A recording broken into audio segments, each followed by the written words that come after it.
Good morning. This is Dominic with TheBackVlogs, and Robin is next to me chewing her ball, and you can probably hear it.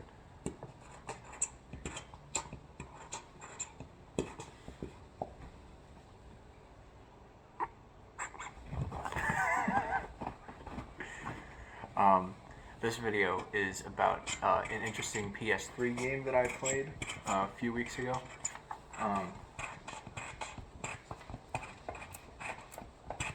I played the game 3D Game Heroes.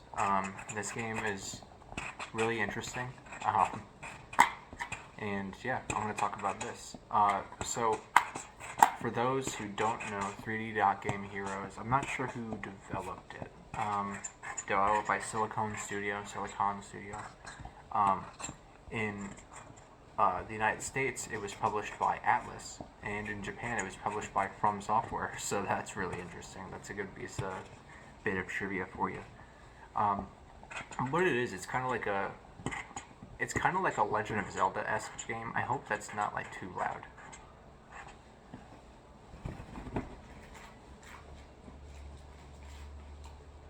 She wants to play.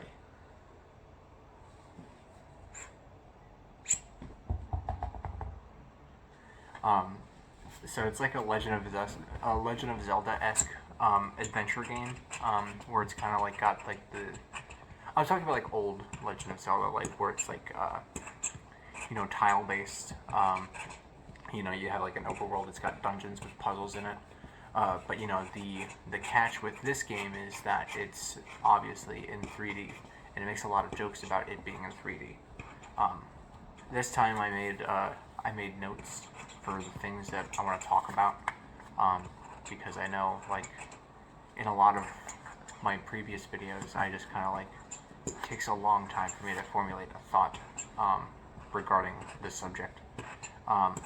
Firstly, I want to mention that this game, whenever you get used to the 3D character creator, it's very intimidating at first, and even the manual says that verbatim. But when you get into the 3D character creation there, it's pretty intuitive. It's a little bit frustrating to like move around with because it is like on a 3-dimensional scale. So you'll move one axis when you meant to move a different axis.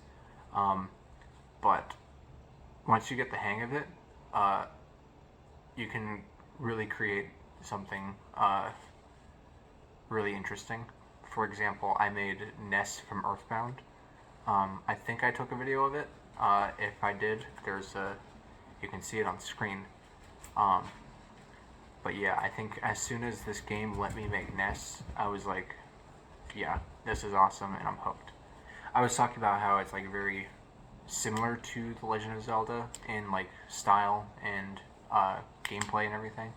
But honestly, like even I think it wears its influence on its sleeve, because even the music in it is very similar to Legend of Zelda, to the point where like I was getting the music stuck in my head, but then the music ended up turning into Legend of Zelda music.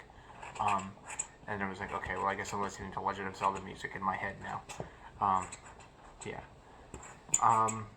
Another thing is like I don't know if any of you have heard Scott the Woz, the YouTube channel. It's the channel that I used to watch when I was younger, when I was like watching like when I was watching like YouTube videos and like keeping up with YouTubers. I don't really do that anymore. But his outro song with like the blue screen and like after his final punchline of the video, that song is actually in the soundtrack of this game. And when I heard that, I was like, oh my god, he's a fucking fraud. I hear he has since changed that song and it's no longer that, but I haven't seen his videos in years, so I don't know about that firsthand. But yeah, that was really funny. That kind of like threw me out of it a little bit, and then that song started getting stuck in my head because I actually had listened to that song for years without knowing the source material. This game has a very like interesting sense of humor too. There's like a lot of jokes about the switch from 2D to 3D and like how mechanics and aesthetics are different from each other. Like everybody in this video game knows that they're in a video game, and that they used to be in a 2D RPG and now they're in a 3D RPG. And I think because of the fact that it was published by From Software in Japan, I could be wrong about that. I know From Software is one of the publishers. I'm pretty sure I read on Wikipedia that it was in Japan, but I could be wrong. But you know, because of that relation, there's some Dark Souls references in here, like just completely randomly. There's also at least 2 Metal Gear Solid references in this game. It's a very video gamey game, and it knows it. It's making fun of like 2D JRPG tropes, you know, in a loving way. Which, you know, I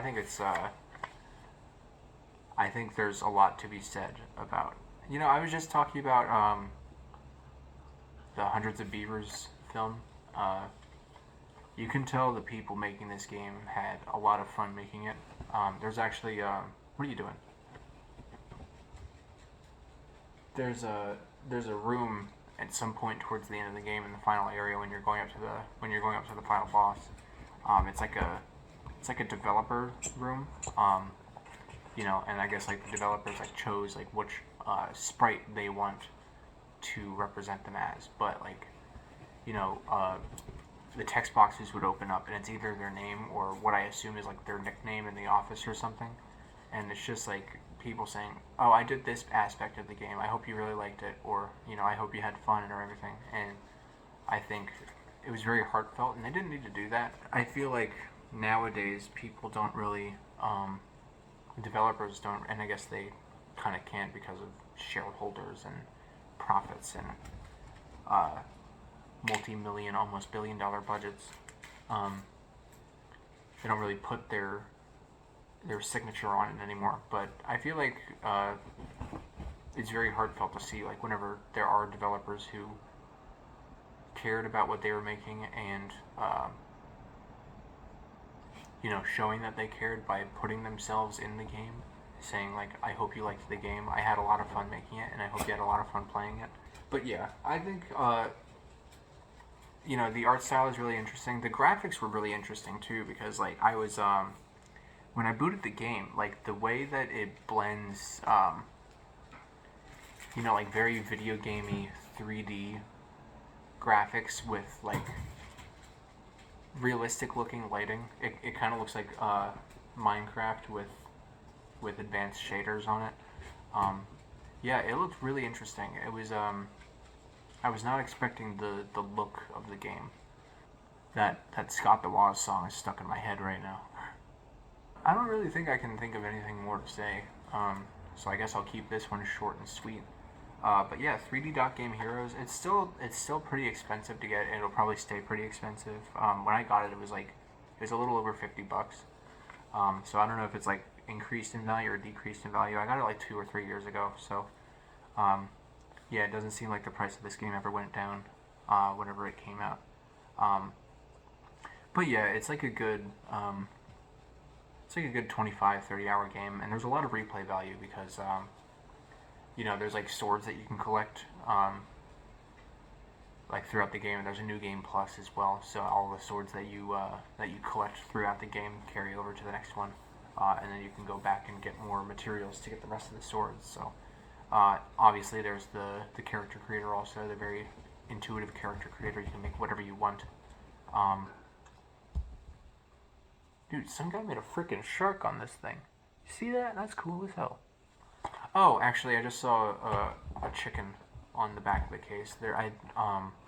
It warns you about hitting chickens with your sword in this game, and that it's a futile effort.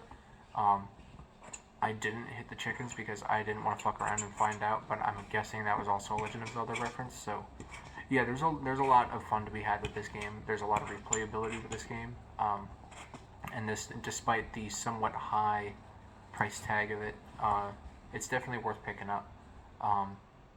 You know, it's not like it's hundreds of dollars or anything, and you will get a lot of value out of it. So, yeah, that is 3D Dot Game Heroes. heavily recommend.